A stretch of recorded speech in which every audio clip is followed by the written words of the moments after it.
일괄납부 제도에 대해서 보겠습니다. 사실 지난 시간에는 요 환급특례법 관련하여서 개요, 그 다음에 원재료, 수출, 또 수출 이행 기간 등등을 쭉 보셨습니다. 이번에는 이제 환급특례법에서 이 일괄납부 제도라는 거를 좀 보려고 합니다. 일괄납부 제도. 일괄납부 제도. 요거 보시면은 우선적으로 이제 일괄납부 제도를 보시는데 말 그대로 수입 시 수출용 원재료에 대한 수입 시 납부할 관세를 해당 건건이 납부하지 않고 일괄적으로 납부하는 겁니다. 그래서 기본적으로 건별 납부가 아니고요. 네. 일괄 납부입니다.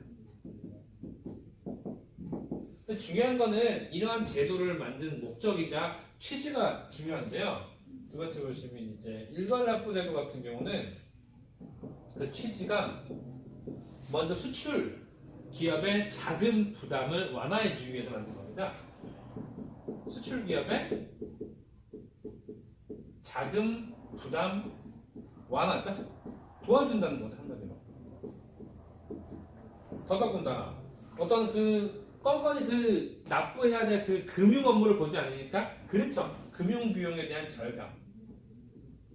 금융 비용 절감입니다. 좋고요. 그 다음에 이제 세 번째 보시면요. 실질적으로 이제 본 제도는 어찌 보면요. 그렇죠. 혜택적 제도입니다. 혜택적 제도.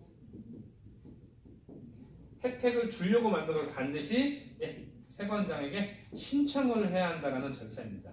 여러분이 이제 앞에서 실무를 하실 때 이 일괄납부 제도라는 거를 이제 맞닥뜨리시게 된다면요, 어떠한 건지 개요를 살짝 생각해 주시고, 그게 좋은 제도구나, 혜택을 주려는 제도구나라고 생각하시고 업무에 임하시면은 조금 더 좋으실 것 같습니다. 이제 세 번째를 보시면요, 이제 일괄납부 기간입니다. 기간. 여러분이 이제 이 업무를 하심에 있어서 일괄납부 기간을 잘 설정을 해 주셔야 됩니다. 원칙적으로 이건 사실 이제 원칙과 예외로 좀 구분이 됩니다. 먼저 원칙은 1, 2 또는 3개월 중 선택적으로 적용할 수가 있는 겁니다. 1개월, 2개월 또는 3개월 이렇게 선택적으로 적용할 수가 있는 거고요. 예외적으로는요, 6개월 범위에서 정할 수 있는 겁니다. 실질적으로 이 6개월이란 범위를 왜 규정해 놨냐면 예외적으로요. 사실 두 가지가 있습니다. 첫 번째는요, 어떤 수출 물품 생산 기간을 고려한 겁니다.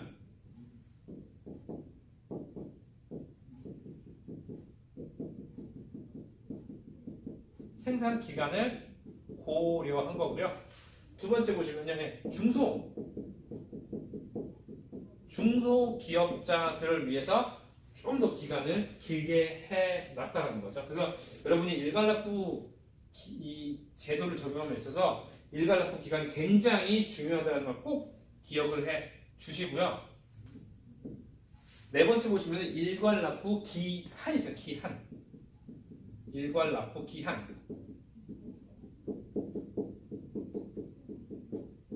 즉 정해진 일괄납부 기간에 있어서 언제까지 납부를 해야 되는지 이겁니다. 실질적으로 우리 교재 유의물도 보시면은 네 번째 일괄납부 기한이 나와 있죠. 그리고 기본적으로요, 이제 일괄납부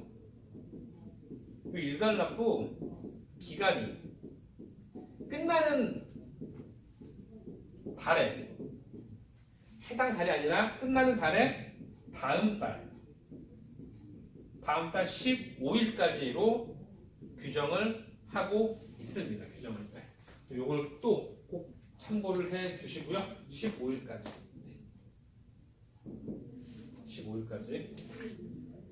사실 이 기한을 어기게 되면요, 어떤 부가고지 대상이 되기도 하기 때문에 반드시 여러분 현업에 있어서 이거를 적용하심에 있어서 꼭 신경 써서 적용을 해 주셔야 됩니다.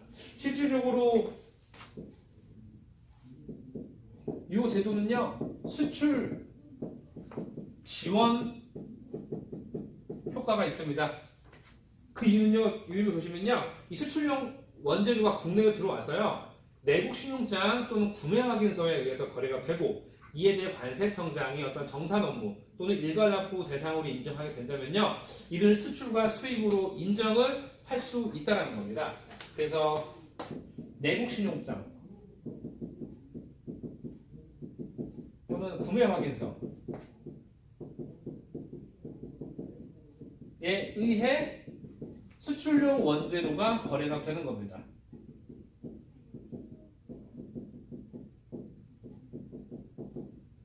이 얘기는 뭘까요?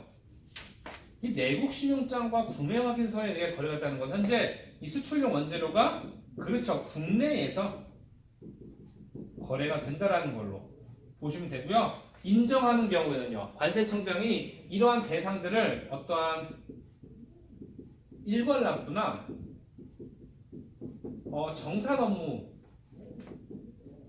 정산 업무에 있어서 인정된다면요 그렇죠 수출 수입 거래로 인정을 해주는 겁니다.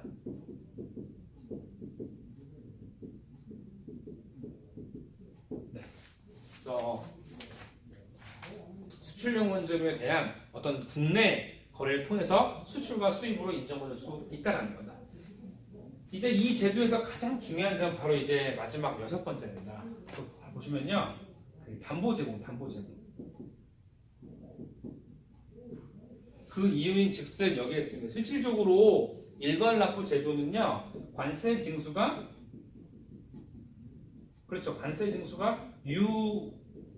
유예되는 제도입니다. 세관 입장에서 굉장히 좋지 못한 제도예요. 그럼에도 불구하고 혜택적 제도를 주는 이유가 뭘까요? 맞습니다. 수출용 원재료를 거래하기 때문이에요. 이 수출용 원재료는 원산지 표시 면제 또는 각종 수입 시 할당되는 요건이 많이 완화되거나 면제되곤 합니다. 그래서 관세 징수를 늦춤에도 불구하고 이러한 혜택을 주는 겁니다. 그래서 관세 채권 확보를 위해서요.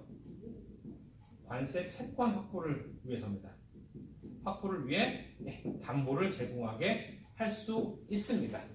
과거에는 이 담보 제공에 있어서 실질적으로 물적 담보를 많이 요구했습니다. 물적 담보. 하지만 지금은 그 어떤 관련 규정이 개정됨으로써 어떤 부담을 줄 수 있다는 어떤 취지하에 물적 담보가 아닌 신용 담보로서 담보를 제공하게 할 수 있다고 규정되어 있습니다. 여러분이 이제 실제 업무에서 이 일괄납부 제도를 반드시 이용하시면은 굉장히 금융상의 부담이 적어지실 겁니다. 그렇기 때문에 꼭 본 제도를 활용할 수 있으시면 좋으시겠고요. 정리 한번 해보겠습니다. 일괄납부 제도란 이게 건별 납부하지 않고 일괄하여 납부하는 겁니다. 그 취지는 당연히 수출 기업을 지원하기 위해서 자금 부담 완화시켜주고요. 금융 비용을 절감하게 해주는 혜택적 제도라서 반드시 세관장 또는 세관에 꼭 신청을 하셔야 됩니다. 그래서 일괄납부 기간은 1개월 또는 2개월 또는 3개월로 구분해서 신청할 수 있으신 거고요. 예외적으로 어떤 수출 물품 생산 기간이 오래 걸린다 또는 중소기업자가 좀 더 신청하고 싶다 했을 땐 최대 6개월 범위에서 그 기간을 지정할 수가 있습니다. 지정된 일괄납부 기간에 대해서 최종 납부 기한은 언제냐면요.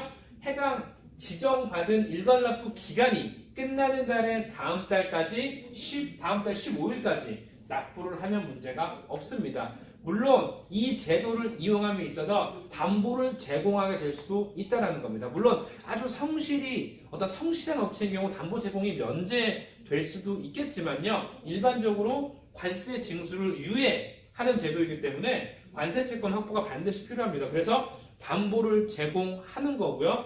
현재 담보 제공의 원칙은 신용 담보 제공을 원칙으로 한다고 보시면 될 것 같습니다. 그래서 여러분 아주 개론적인 얘기를 가볍게 받아들여 주시고 우리 지식 차원에서 반드시 일괄납부 제도를 사용함에 있어서 꼭 알고 계셔야 될 부분을 설명해 드렸습니다. 다음 시간에는 이 일괄납부 관련해서 또 추가적인 내용, 또 사후정산이라는 내용을 또 말씀드리도록 하겠습니다. 여러분 수고하셨습니다.